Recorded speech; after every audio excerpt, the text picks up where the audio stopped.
growing balance of payment deficit. And that was caused by a number of issues. First, balance of payments had been an issue ever since Britain's exports had been contracting from the First World War, from the return to the gold standard in 1924, and they had been kept afloat by invisible foreign earnings from overseas investment assets.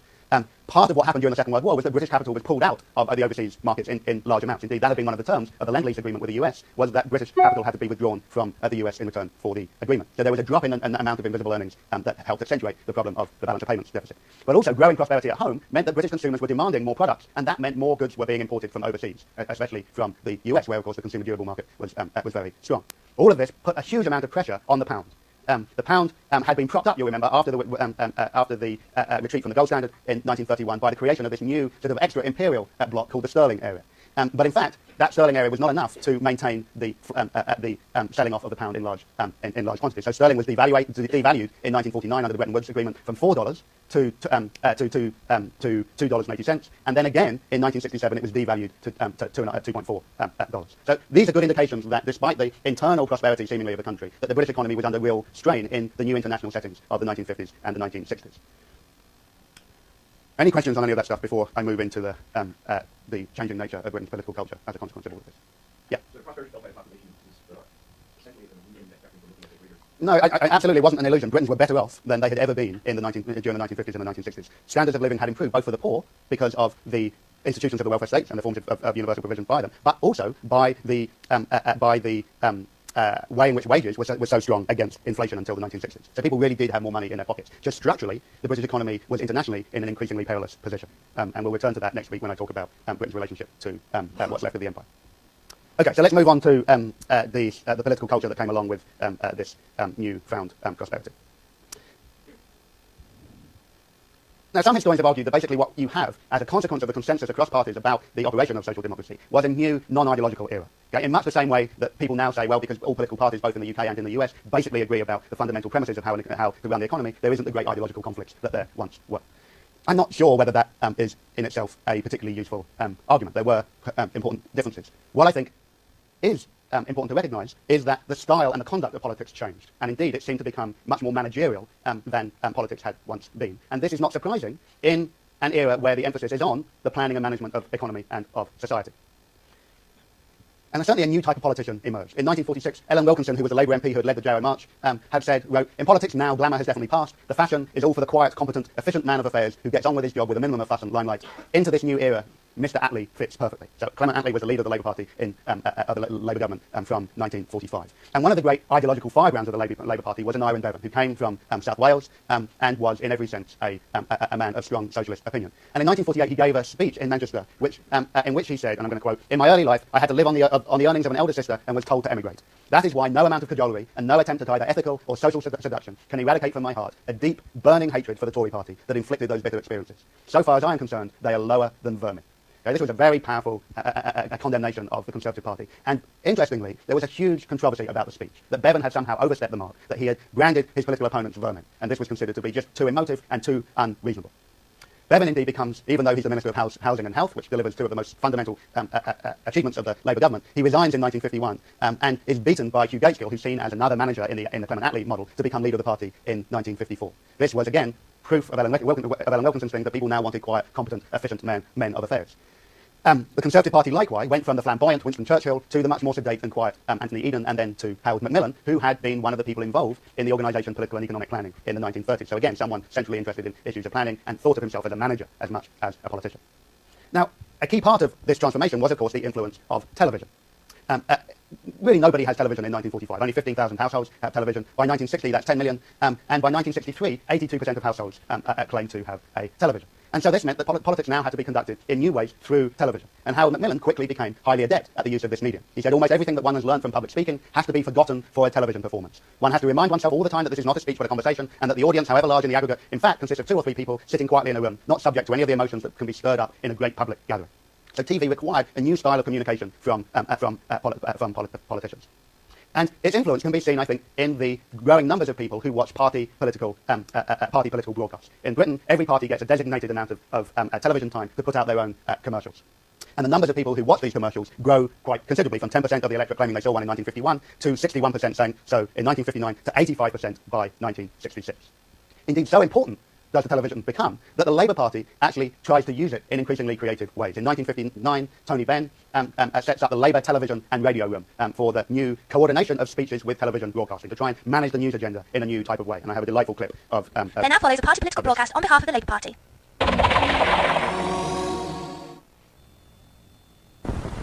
An election broadcast on behalf of the Labour Party.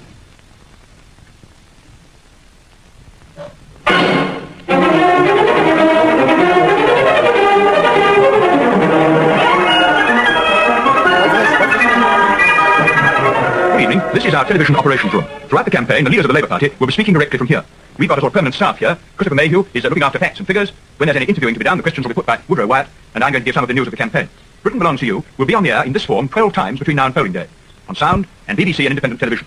Tonight, Hugh Gaitskell is here to open our campaign. Tomorrow, he sets off on his national tour, and in future programmes, we'll be linking up with him from other cities in Great Britain. Good evening. The most important thing that's happening in the world just at the moment is not Mr. Jasper and his companies, but Mr. Khrushchev's visit to the United States. I don't think we should be too depressed by the rows that we keep hearing about. When we came back from the Soviet Union about 10 days or a fortnight ago, I gave an account of our meeting with Mr. Khrushchev, and I said then that we'd had a Okay, you don't need to know more than that. pretty rough time. But you get the idea that this is an entirely new way, form of conducting politics through television and the attempt to coordinate the use of television in a campaign in a new type of way. So some historians have suggested that basically TV comes in and everything changes overnight. Actually, no one's really suggested that, but for the sake of argument, let's pretend that they had. And this you shouldn't believe for a moment. It wasn't as though television changed everything. It did fundamentally change the fabric of politics, but not in all respects. By 1987, only 5% of the population actually attended an election meeting. So there's no question that something fundamentally is changing between the 1950s and the 1980s. But that doesn't mean that there wasn't a continuation of the tradition of the public involvement of politics in terms of demonstrations and meetings on the street. Remember that old image that I showed you of Hogarth and the hustings and everybody gathered outside and that sort of public conduct of politics. That hasn't entirely disappeared. Give you a couple of examples of how it continues. It continues importantly around the politics of race and nation, which we'll see on Tuesday become increasingly important in the post-war period. Oswald Mosley, the leader of the British Union of Fascists, stands for election for a by-election in 1958 in London's Notting Hill to try and capture the racist sentiment against Afro-Caribbean immigrants in that area, and it demonstrates huge numbers of unruly crowds demonstrating their support and their disagreement to Mosley. Enoch Powell, in the 1968, a decade later, makes a very famous speech, which I'll talk about in another lecture, where he basically calls for the repatriation of imperial migrants to Britain. The dock workers, London's dock workers, come out in strike to support him and march right through the middle of London. So in those types of areas, politics remains in a fundamental way pretty similar to that had been the case in the late 19th and early 20th century. Another good example of this is the campaign for nuclear disarmament. The campaign for nuclear disarmament starts a march to the Air Force Base in Aldermaston in 1958 to protest against the sighting of nuclear warheads there. 10,000 people join in that march from London to Aldermaston, and the numbers grow when they restage the march in 1961 and 1962, over 150,000 people marching. So in there again, we have echoes of the old great Chartist processions and the old hunger marches coming into London.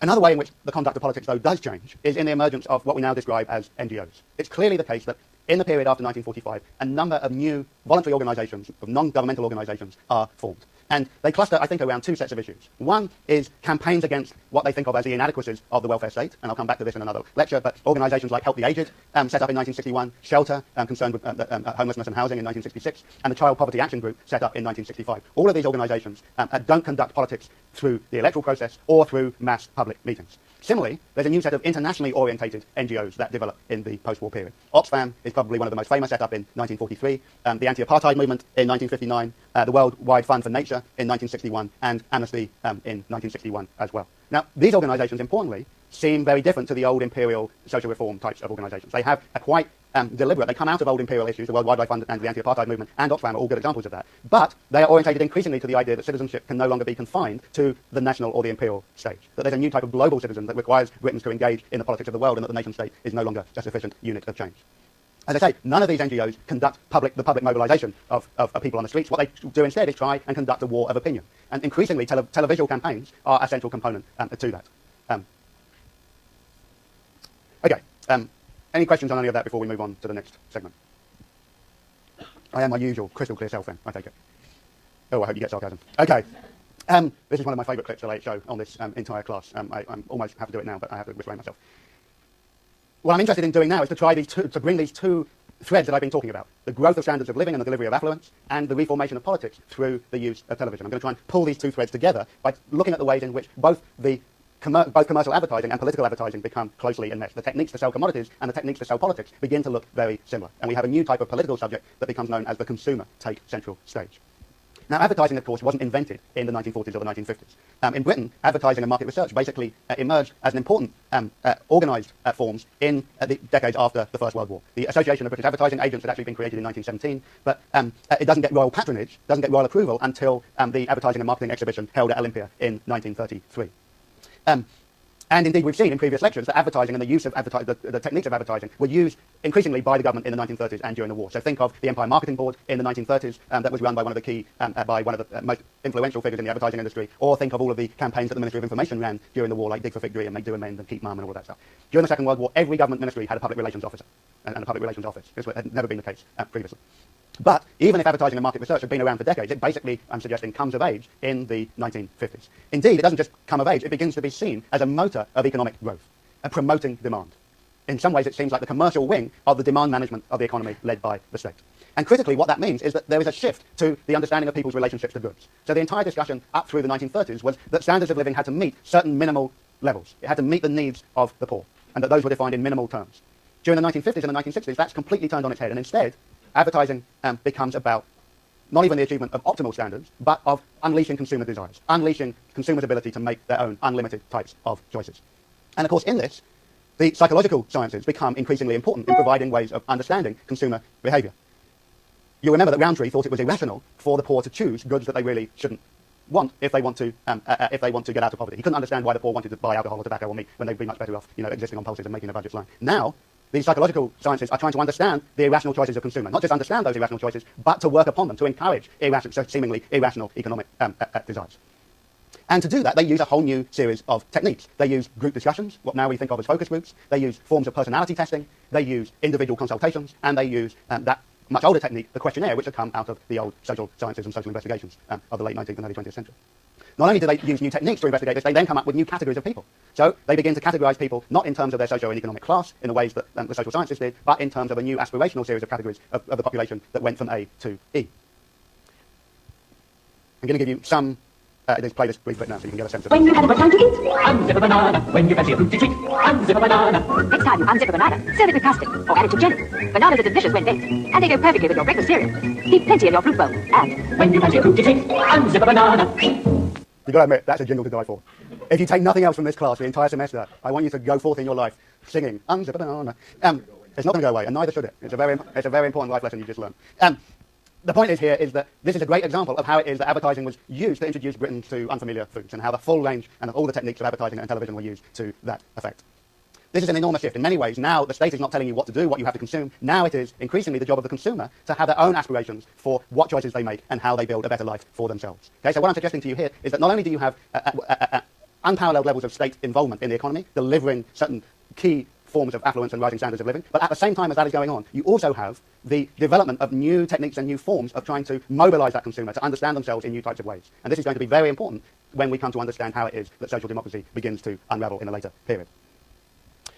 I said that one of the key things here is trying to discover this new type of person known as the consumer. Okay, to think of the consumer as, in and of themselves, a type of political subject. No one had really thought of the consumer in these terms before. And in the 1950s and the 1960s, an increasing amount of attention is invested upon the consumer. In the same way, to give you a counterpoint, in which the 19th century was obsessed with the poor. Yeah? And that was a category of thinking about a certain type of person. Now the consumer becomes apparent. A whole series of new organisations that you see behind me here, like the Consumers Advisory Council, the Consumers Association and the Consumers Council, are all formed in quick succession from 1955 through to 1963. And consumer magazines are launched for the first time, and classically